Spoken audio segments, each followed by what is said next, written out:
साथियों, मैं जब कच्छ के विकास की बात करता हूं तो मन में बहुत सारी पुरानी सारी यादें, सारी तस्वीरें एक साथ आने लगती है। एक समय कहा जाता था कच्छ इतनी दूर है, विकास का नामो निशान नहीं है, कनेक्टिविटी नहीं है, बिजली, पानी, सड़क चुनौती का एक प्रकार से दूसरा नाम ही ये था। सरकार में भी ऐसा कहा जाता था कि अगर किसी को पनिशमेंट पोस्टिंग देना है तो कच्छ में भेज दो, और लोग भी कहते हैं मुझे तो काला पानी की सजा हो गई। आज स्थिति ऐसी है कि लोग सिफारिश करते हैं मुझे कुछ समय कच्छ में मौका मिल जाए काम करने का। कुछ लोग तो ये भी कहते थे कि इस क्षेत्र में विकास कभी हो ही नहीं सकता। ऐसे ही हालत में कच्छ में भूकंप की त्रासदी भी आई। जो भी बचा खुचा था भूकंप ने वो भी तबाह कर दिया था। लेकिन एक तरफ माता आशापुरा देवी और कोटेश्वर महादेव का आशीर्वाद, तो दूसरी तरफ कच्छ के मेरे खमीरवंत लोगों का हौसला, उनकी मेहनत, उनकी इच्छा शक्ति। सिर्फ कुछ ही वर्षों में इस इलाके के लोगों ने वो कर दिखाया जिसकी कोई कल्पना भी नहीं कर सकता था। कच्छ के लोगों ने निराशा को आशा में बदला। मैं समझता हूं यही तो माता आशापुरा देवी के आशीर्वाद है। यहां निराशा का नाम नहीं, आशा ही आशा होती है। भूकंप में उनके घर, भूकंप ने भले उनके घर गिरा दिए थे, लेकिन इतना बड़ा भूकंप भी कच्छ के लोगों के मनोबल को नहीं गिरा पाया था। कच्छ के मेरे भाई बहन फिर खड़े हुए, और आज देखिए इस क्षेत्र को उन्होंने कहां से कहां पहुंचा दिया है। साथियों, आज कच्छ की पहचान बदल गई है। आज कच्छ की शान और तेजी से बढ़ रही है। आज कच्छ देश के तेजी से विकसित होते क्षेत्रों में से एक अहम क्षेत्र बन गया है। यहां की कनेक्टिविटी दिनों दिन बेहतर हो रही है।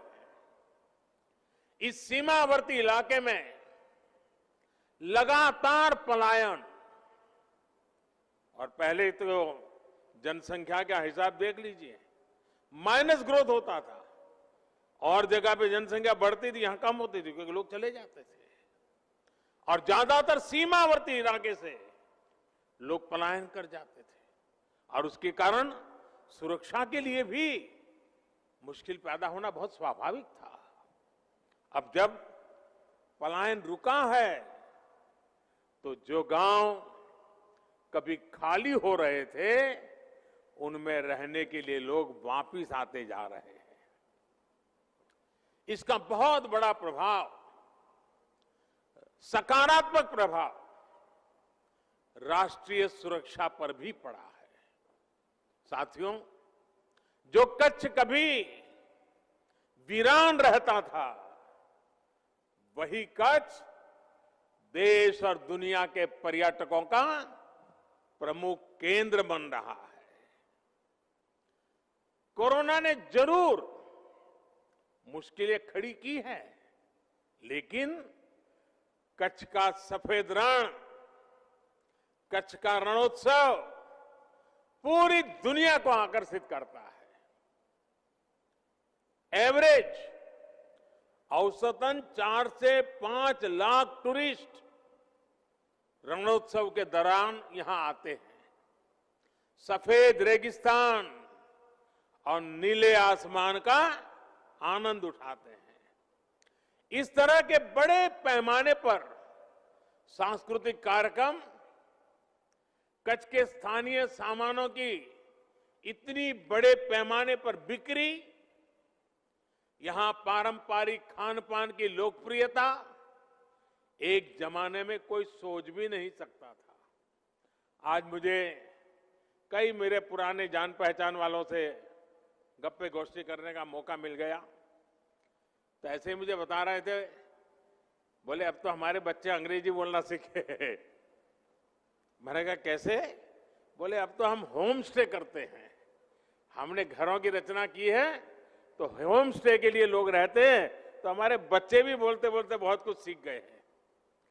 कच्छ ने पूरे देश को दिखाया है कि अपने संसाधनों पर, अपने सामर्थ्य पर भरोसा करते हुए किस तरह आत्मनिर्भरता की तरफ बढ़ा जा सकता है। मैं दुनिया के डेवलपमेंट एक्सपर्ट्स, यूनिवर्सिटीज, रिसर्चर्स, इससे जुड़े लोगों से कहूंगा कि भूकंप के बाद जिस तरह कच्छ का चौतरफ विकास हुआ है, मुझे लगता है कि केस स्टडी है, उसकी स्टडी की जानी चाहिए, रिसर्च करना चाहिए, और ये किस प्रकार से मॉडल काम कर रहा है। इतने बड़े भयंकर भूकंप हादसे के 2 दशक के अंदर अंदर इतना बड़ा सर्वांगीण विकास हर क्षेत्र में, और वो भी जहां ज्यादातर भूमि सिर्फ रेगिस्तान है। ये अध्ययन का विषय है। साथियों, मैं हमेशा मानता हूं कि ईश्वर ने मुझ पर कई कृपा रही है, और ईश्वर की कृपा का ही कारण होगा शायद कि मुझे भी उस भूकंप के समय विशेष रूप से कच्छ के लोगों की सेवा करने का ईश्वर ने अवसर दिया। इसे संयोग ही कहेंगे कि भूकंप के अगले साल बाद जब राज्य में चुनाव हुए, तो जिस दिन नतीजे आए वो तारीख भी 15 दिसंबर थी, और आज 15 दिसंबर है। कोई कल्पना नहीं कर सकता था कि इतने बड़े भूकंप के बाद यहां पर हमारी पार्टी को लोग आशीर्वाद देंगे। बड़ी नकारात्मक चर्चा चल रही थी, लेकिन उस चुनाव में जब 15 दिसंबर को रिजल्ट आया तो देखा कच्छ ने जो प्यार बरसाया, जो आशीर्वाद दिए, वो आज भी उसी परंपरा चल रही है। आज भी देखिए आपके आशीर्वाद।